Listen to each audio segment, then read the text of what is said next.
Hello my dears! Today I'm going to make Lilac Enfleurage.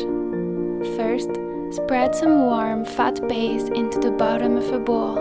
I'm using mango butter. Shake off any bugs.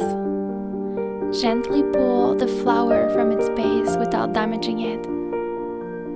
Pressing it softly into the cooled down oil and covering the entire surface.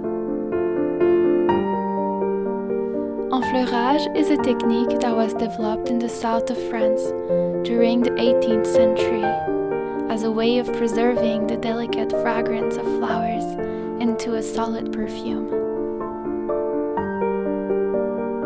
Once we're done, we're going to let it rest for about 24 hours. Then, remove all the flowers and repeat the process as many times as desired. Cover it up with a plastic film, keeping it away from direct sunlight. Until tomorrow, enjoy!